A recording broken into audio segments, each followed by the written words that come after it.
Hello friends, welcome to another reading by All Father Chronicles. Enjoy. As I entered John Kirawan's study, I was too much engrossed in my own thoughts to notice, at first, the haggard appearance of his visitor, a big, handsome young fellow well known to me. "Hello, Kirawan," I greeted. "Hello, Gordon. Haven't seen you for quite a while. How's Evelyn?" And before he could answer, still on the crest of the enthusiasm which had brought me there, I exclaimed, "Look here, you fellows, I've got something that will make you stare. I got it from that robber Ahmed Mektub, and I paid high for it, but it's worth it. Look." From under my coat I drew the jewel-hilted Afghan dagger which had fascinated me as a collector of rare weapons. Kirawan, familiar with my passion, showed only polite interest, but the effect on Gordon was shocking. With a strangled cry he sprang up and backward, knocking the chair clattering to the floor. Fists clenched and countenance livid he faced me, crying, "Keep back. Get away from me, or—" I was frozen in my tracks. "What in the—" I began bewilderedly, when Gordon, with another amazing change of attitude, dropped into a chair and sank his head in his hands. I saw his heavy shoulders quiver. I stared helplessly from him to Kirawan, who seemed equally dumbfounded. "Is he drunk?" I asked. Kirawan shook his head, and filling a brandy glass, offered it to the man. Gordon looked up with haggard eyes, seized the drink and gulped it down like a man half-famished. Then he straightened up and looked at us shamefacedly. "I'm sorry I went off my handle, O'Donnell," he said. "It was the unexpected shock of you drawing that knife." "Well," I retorted, with some disgust, "I suppose you thought I was going to stab you with it." "Yes, I did." Then, at the utterly blank expression on my face, he added, "Oh, I didn't actually think that, at least, I didn't reach that conclusion by any process of reasoning. It was just the blind primitive instinct of a hunted man, against whom anyone's hand may be turned." His strange words and the despairing way he said them sent a queer shiver of nameless apprehension down my spine. "What are you talking about?" I demanded uneasily. "Hunted? For what? You never committed a crime in your life." "Not in this life, perhaps," he muttered. "What do you mean? What if retribution for a black crime committed in a previous life were hounding me?" he muttered. "That's nonsense," I snorted. "Oh, is it?" he exclaimed, stung. "Did you ever hear of my great-grandfather, Sir Richard Gordon of Argyll?"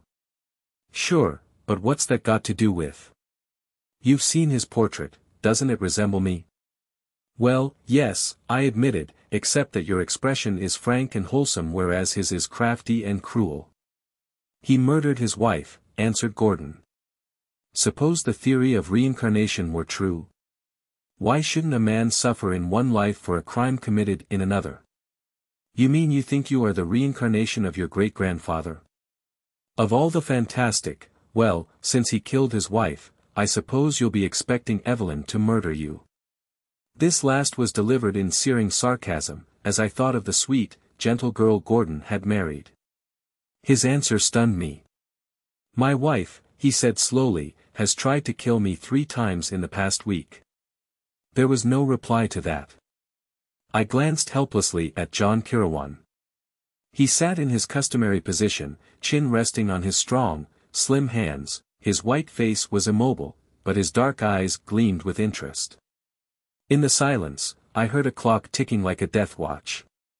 "Tell us the full story, Gordon," suggested Kirawan, and his calm, even voice was like a knife that cut a strangling, relieving the unreal tension.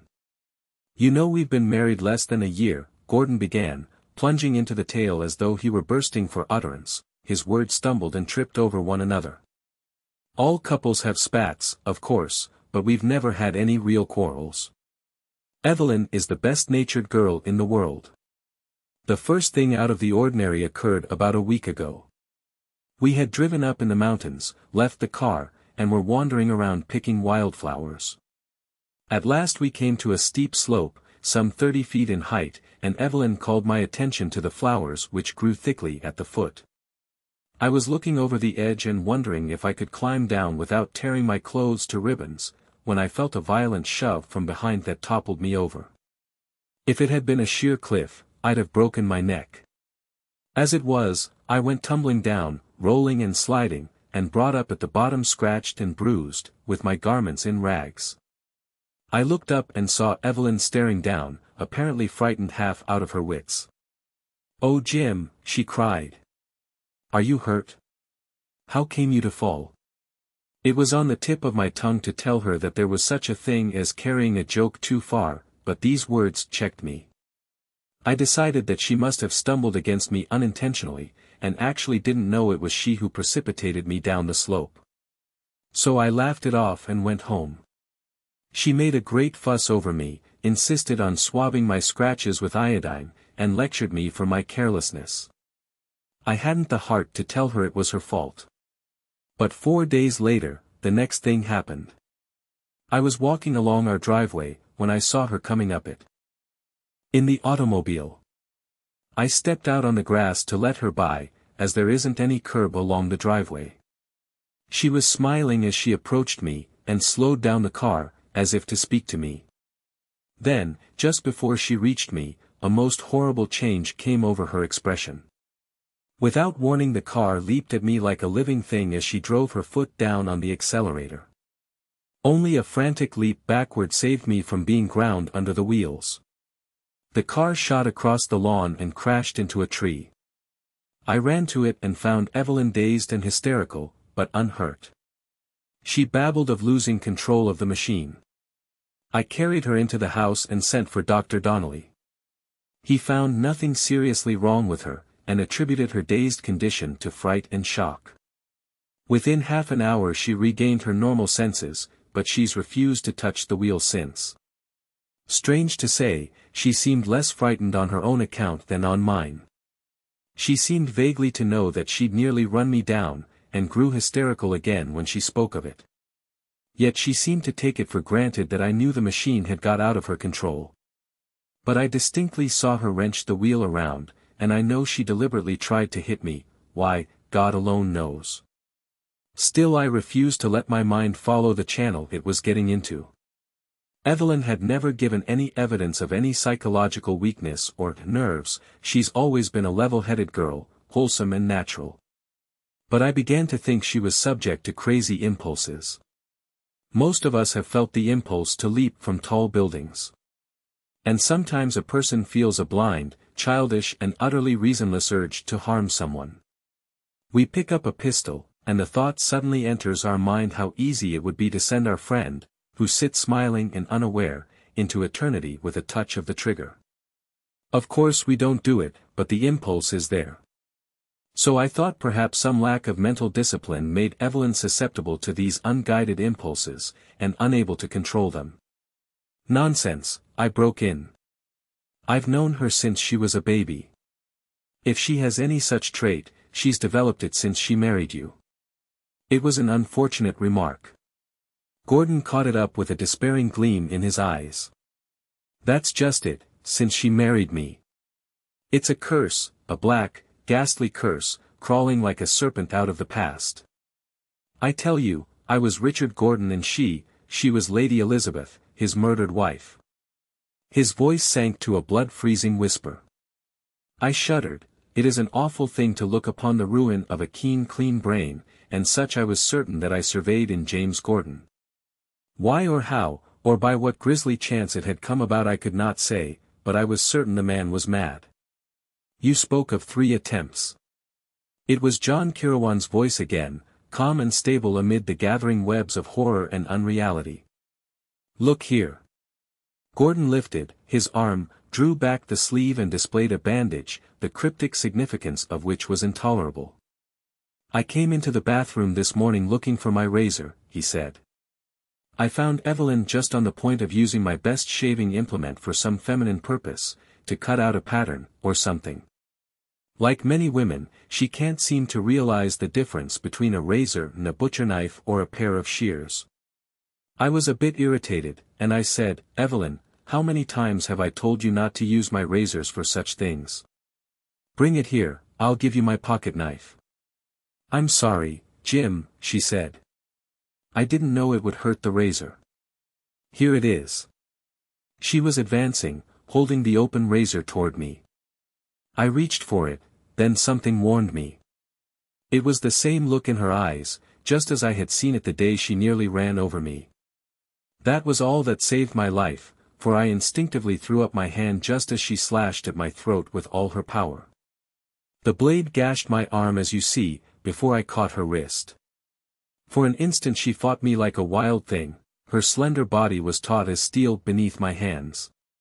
Then she went limp and the look in her eyes was replaced by a strange dazed expression.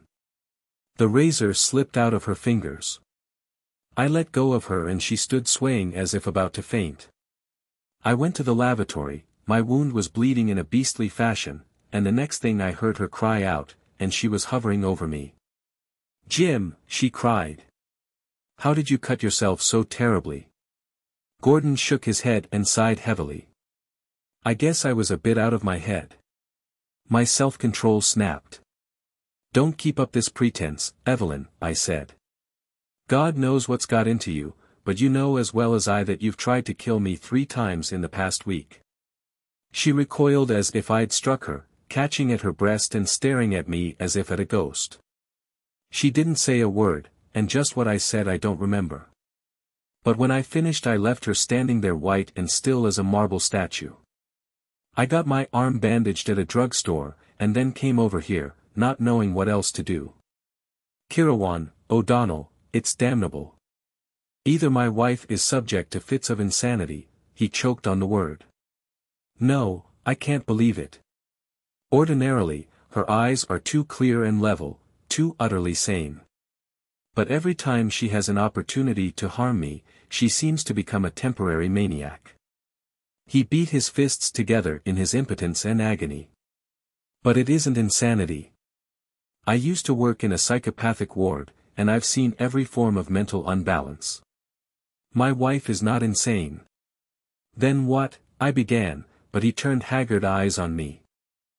"Only one alternative remains," he answered. "It is the old curse, from the days when I walked the earth with a heart as black as hell's darkest pits, and did evil in the sight of man and of God. She knows, in fleeting snatches of memory. People have seen before, have glimpsed forbidden things in momentary liftings of the veil, which bars life from life. She was Elizabeth Douglas, the ill-fated bride of Richard Gordon, whom he murdered in a jealous frenzy, and the vengeance is hers. I shall die by her hands, as it was meant to be. And he bowed his head in his hands. Just a moment. It was Kirawan again. "You have mentioned a strange look in your wife's eyes. What sort of a look? Was it of maniacal frenzy?" Gordon shook his head. "It was an utter blankness. All the life and intelligence simply vanished, leaving her eyes dark wells of emptiness." Kirawan nodded, and asked a seemingly irrelevant question. "Have you any enemies?" "Not that I know of." "You forget Joseph Rolock," I said. "I can't imagine that elegant sophisticate going to the trouble of doing you actual harm, but I have an idea that if he could discomfort you without any physical effort on his part, he'd do it with a right good will." Kirawan turned on me an eye that had suddenly become piercing. "And who is this Joseph Rolock?" "A young exquisite who came into Evelyn's life and nearly rushed her off her feet for a while. But in the end, she came back to her first love, Gordon here. Rolock took it pretty hard. For all his suaveness there's a streak of violence and passion in the man that might have cropped out but for his infernal indolence and blasé indifference." "Oh, there's nothing to be said against Rolock," interrupted Gordon impatiently. "He must know that Evelyn never really loved him. He merely fascinated her temporarily with his romantic Latin air." "Not exactly Latin, Jim," I protested. "Rolock does look foreign, but it isn't Latin. It's almost Oriental." "Well, what has Rolock to do with this matter?" Gordon snarled with the irascibility of frayed nerves. "He's been as friendly as a man could be since Evelyn and I were married. In fact, only a week ago he sent her a ring which he said was a peace offering and a belated wedding gift, said that after all, her jilting him was a greater misfortune for her than it was for him, the conceited jackass. A ring? Kirawan had suddenly come to life. It was as if something hard and steely had been sounded in him. What sort of a ring? Oh, a fantastic thing, copper, made like a scaly snake coiled 3 times, with its tail in its mouth and yellow jewels for eyes. I gather he picked it up somewhere in Hungary. He has traveled a great deal in Hungary. Gordon looked surprised at this questioning but answered, why, apparently the man's traveled everywhere. I put him down as the pampered son of a millionaire. He never did any work, so far as I know. He's a great student, I put in. I've been up to his apartment several times, and I never saw such a collection of books. Gordon leaped to his feet with an oath. Are we all crazy? He cried. I came up here hoping to get some help, and you fellows fall to talking of Joseph Rolock. I'll go to Dr. Donnelly. Wait. Kirawan stretched out a detaining hand. If you don't mind, we'll go over to your house. I'd like to talk to your wife. Gordon dumbly acquiesced. Harried and haunted by grisly forebodings, he knew not which way to turn, and welcomed anything that promised aid. We drove over in his car, and scarcely a word was spoken on the way. Gordon was sunk in moody ruminations, and Kirawan had withdrawn himself into some strange aloof domain of thought beyond my ken. He sat like a statue, his dark vital eyes staring into space, not blankly, but as one who looks with understanding into some far realm. Though I counted the man as my best friend, I knew but little of his past. He had come into my life as abruptly and unannounced as Joseph Rolock had come into the life of Evelyn Ashe. I had met him at the Wanderers Club, which is composed of the drift of the world, travelers, eccentrics, and all manner of men whose paths lie outside the beaten tracks of life. I had been attracted to him, and was intrigued by his strange powers and deep knowledge. I vaguely knew that he was the black sheep younger son of a titled Irish family, and that he had walked many strange ways. Gordon's mention of Hungary struck a chord in my memory. One phase of his life Kirawan had once let drop fragmentarily. I only knew that he had once suffered a bitter grief and a savage wrong, and that it had been in Hungary. But the nature of the episode one did not know. At Gordon's house Evelyn met us calmly, showing inner agitation only by the over-restraint of her manner. I saw the beseeching look she stole at her husband. She was a slender, soft-spoken girl, whose dark eyes were always vibrant and alight with emotion. That child tried to murder her adored husband. The idea was monstrous. Again I was convinced that James Gordon himself was deranged. Following Kirawan's lead, we made a pretense of small talk, as if we had casually dropped in, but I felt that Evelyn was not deceived.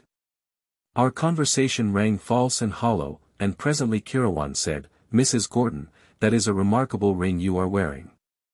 Do you mind if I look at it?" "I'll have to give you my hand," she laughed. "I've been trying to get it off today, and it won't come off." She held out her slim white hand for Kirawan's inspection, and his face was immobile as he looked at the metal snake that coiled about her slim finger. He did not touch it. I myself was aware of an unaccountable repulsion. There was something almost obscene about that dull copperish reptile wound about the girl's white finger. "It's evil-looking, isn't it?" She involuntarily shivered. "At first I liked it, but now I can hardly bear to look at it. If I can get it off I intend to return it to Joseph, Mr. Rolock." Kirawan was about to make some reply when the doorbell rang. Gordon jumped as if shot, and Evelyn rose quickly. "I'll answer it, Jim. I know who it is." She returned an instant later with 2 more mutual friends, those inseparable cronies, Dr. Donnelly, whose burly body, jovial manner and booming voice were combined with as keen a brain as any in the profession, and Bill Bain, elderly, lean, wiry, acidly witty. Both were old friends of the Ashe family. Dr. Donnelly had ushered Evelyn into the world, and Bain was always Uncle Bill to her. "Howdy, Jim." "Howdy, Mr. Kirawan," roared Donnelly. "Hey, O'Donnell, have you got any firearms with you?" Last time, you nearly blew my head off showing me an old flintlock pistol that wasn't supposed to be loaded. Dr. Donnelly. We all turned. Evelyn was standing beside a wide table, holding it as if for support. Her face was white. Our badinage ceased instantly. A sudden tension was in the air. Dr. Donnelly, she repeated, holding her voice steady by an effort, I sent for you and Uncle Bill for the same reason for which I know Jim has brought Mr. Kirawan and Michael. There is a matter Jim and I can no longer deal with alone. There is something between us, something black and ghastly and terrible. What are you talking about, girl? All the levity was gone from Donnelly's great voice. My husband she choked, then went blindly on, my husband has accused me of trying to murder him.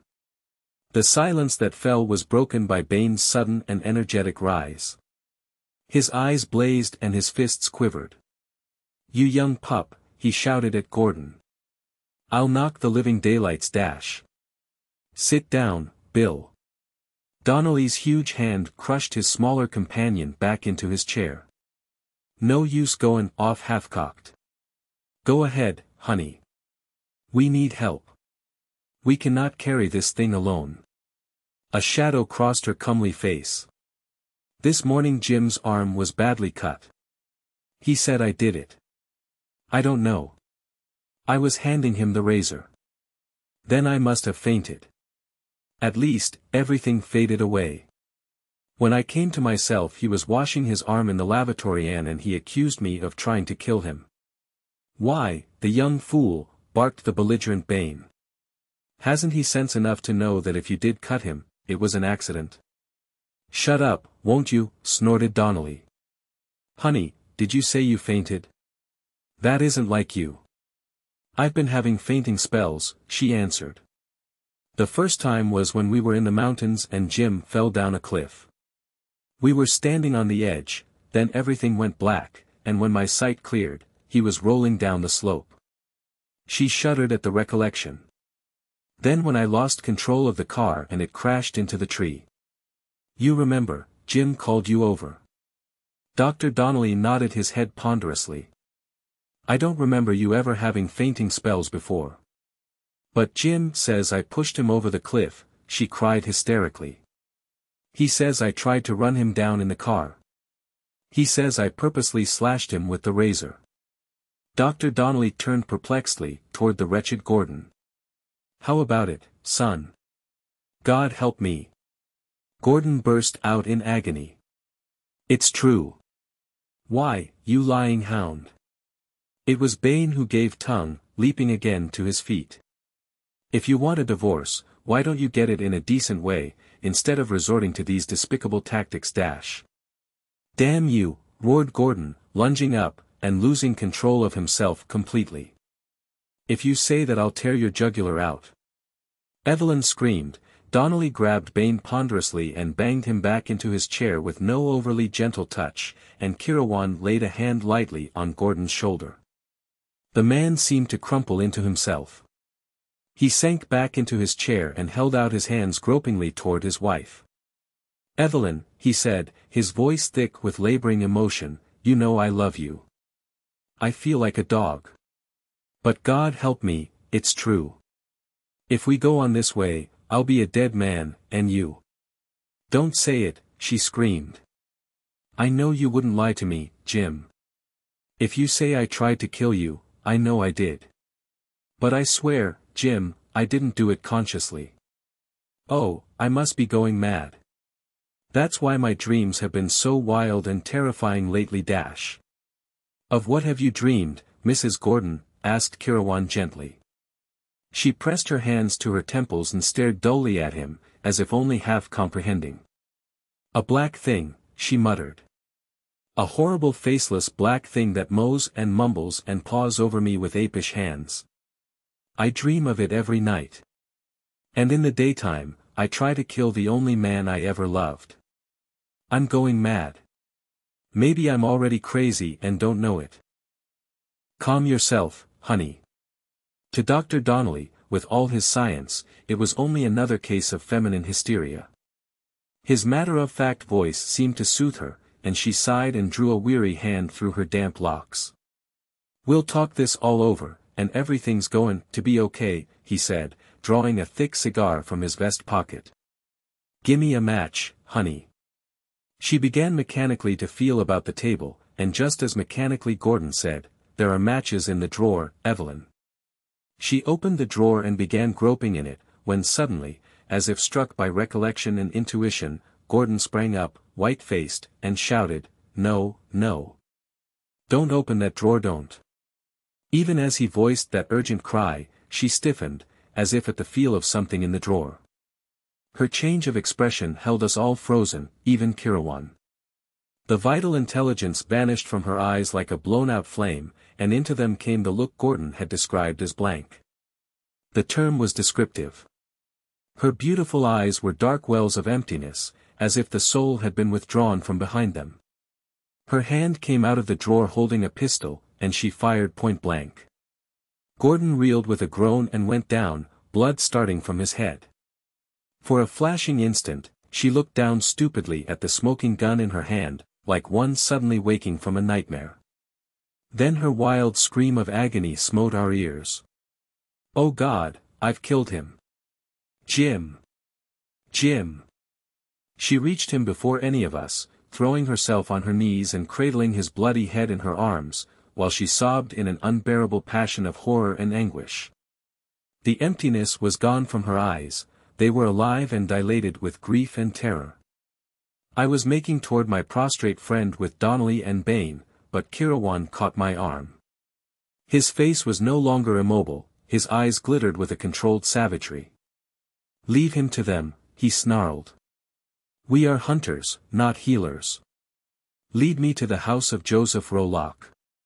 I did not question him. We drove there in Gordon's car. I had the wheel, and something about the grim face of my companion caused me to hurl the machine recklessly through the traffic. I had the sensation of being part of a tragic drama which was hurtling with headlong speed toward a terrible climax. I wrenched the car to a grinding halt at the curb before the building where Rolock lived in a bizarre apartment high above the city. The very elevator that shot us skyward seemed imbued with something of Kirawan's driving urge for haste. I pointed out Rolock's door, and he cast it open without knocking and shouldered his way in. I was close at his heels. Rolock, in a dressing gown of Chinese silk worked with dragons, was lounging on a divan, puffing quickly at a cigarette.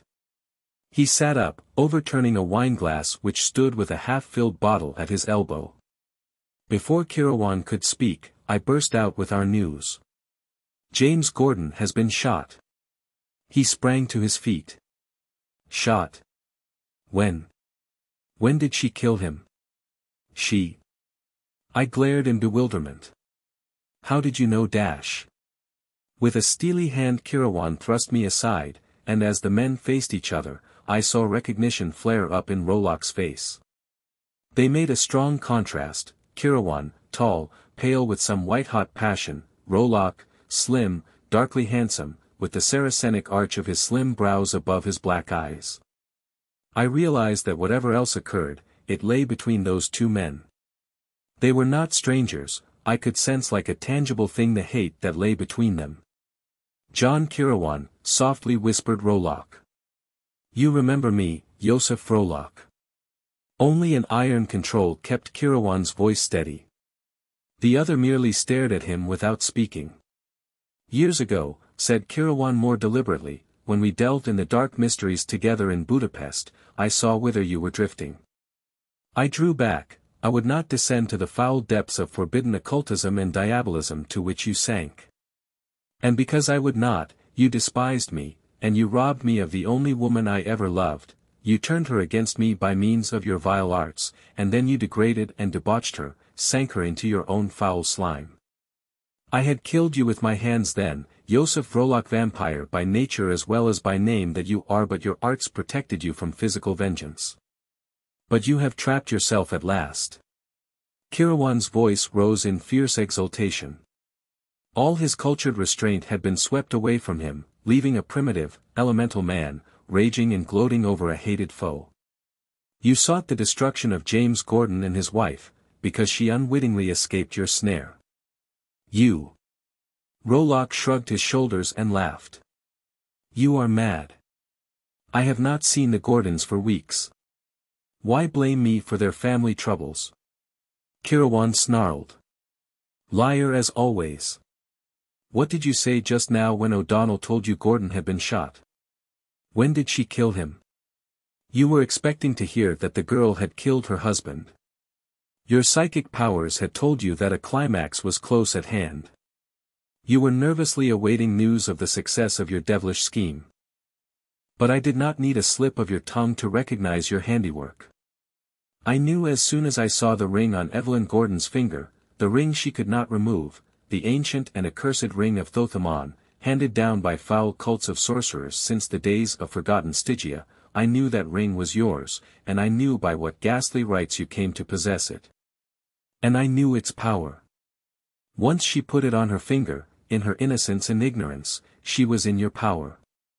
By your black magic you summoned the black elemental spirit, the haunter of the ring, out of the gulfs of night and the ages.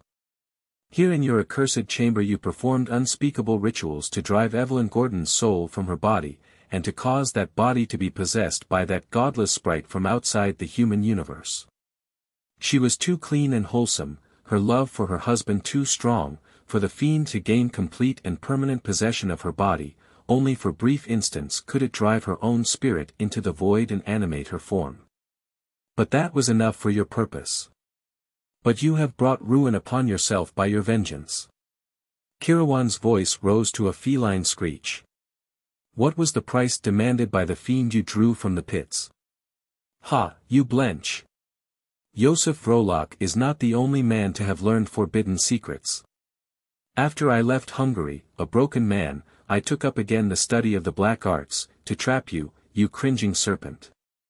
I explored the ruins of Zimbabwe, the lost mountains of Inner Mongolia, and the forgotten jungle islands of the southern seas. I learned what sickened my soul so that I forswore occultism forever, but I learned of the black spirit that deals death by the hand of a beloved one, and is controlled by a master of magic. But, Joseph Rollock, you are not an adept. You have not the power to control the fiend you have invoked. And you have sold your soul. The Hungarian tore at his collar as if it were a strangling noose. His face had changed, as if a mask had dropped away. He looked much older. You lie, he panted. I did not promise him my soul. I do not lie. Kirawan's shriek was shocking in its wild exultation. I know the price a man must pay for calling forth the nameless shape that roams the gulfs of darkness. Look! There in the corner behind you. A nameless, sightless thing is mocking you. It has fulfilled its bargain, and it has come for you, Joseph Rollock. No! No! Shrieked Rollock, tearing his limp collar away from his sweating throat. His composure had crumpled, and his demoralization was sickening to see. I tell you it was not my soul. I promised it a soul, but not my soul. He must take the soul of the girl, or of James Gordon. Fool, roared Kirawan. Do you think he could take the souls of innocents? That he would not know they were beyond his reach? The girl and the youth he could kill, their souls were not his to take or yours to give. But your black soul is not beyond his reach, and he will have his wage. Look! He is materializing behind you. He is growing out of thin air. Was it the hypnosis inspired by Kirawan's burning words that caused me to shudder and grow cold, to feel an icy chill that was not of earth pervade the room?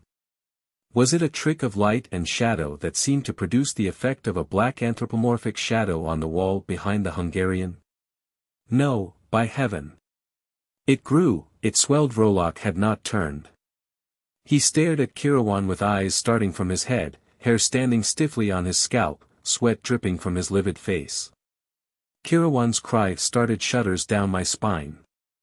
Look behind you, fool! I see him. He has come. He is here. His grisly mouth gapes in awful laughter. His misshapen paws reach for you. And then at last Rollock wheeled, with an awful shriek, throwing his arms above his head in a gesture of wild despair. And for one brain-shattering instant, he was blotted out by a great black shadow. Kirawan grasped my arm and we fled from that accursed chamber, blind with horror. The same paper which bore a brief item telling of James Gordon having suffered a slight scalp wound by the accidental discharge of a pistol in his home, headlined the sudden death of Joseph Rolock, wealthy and eccentric clubman, in his sumptuous apartments apparently from heart failure. I read it at breakfast, while I drank cup after cup of black coffee, from a hand that was not too steady, even after the lapse of a night. Across the table from me, Kirawan likewise seemed to lack appetite. He brooded, as if he roamed again through bygone years. Gordon's fantastic theory of reincarnation was wild enough, I said at last. But the actual facts were still more incredible. Tell me, Kirawan, was that last scene the result of hypnosis? Was it the power of your words that made me seem to see a black horror grow out of the air and rip Joseph Rolock's soul from his living body? He shook his head. No human hypnotism would strike that black-hearted devil dead on the floor. No, there are beings outside the ken of common humanity, foul shapes of transcosmic evil. Such a one it was with which Rolock dealt. But how could it claim his soul? I persisted. If indeed such an awful bargain had been struck, it had not fulfilled its part, for James Gordon was not dead, but merely knocked senseless. Rolock did not know it, answered Kirawan. He thought that Gordon was dead, and I convinced him that he himself had been trapped, and was doomed. In his demoralization, he fell easy prey to the thing he called forth. It, of course, was always watching for a moment of weakness on his part. The powers of darkness never deal fairly with human beings, he who traffics with them is always cheated in the end. It's a mad nightmare, I muttered. But it seems to me, then, that you as much as anything else brought about Rolock's death. It is gratifying to think so, Kirawan answered. Evelyn Gordon is safe now, and it is a small repayment for what he did to another girl, years ago, and in a far country.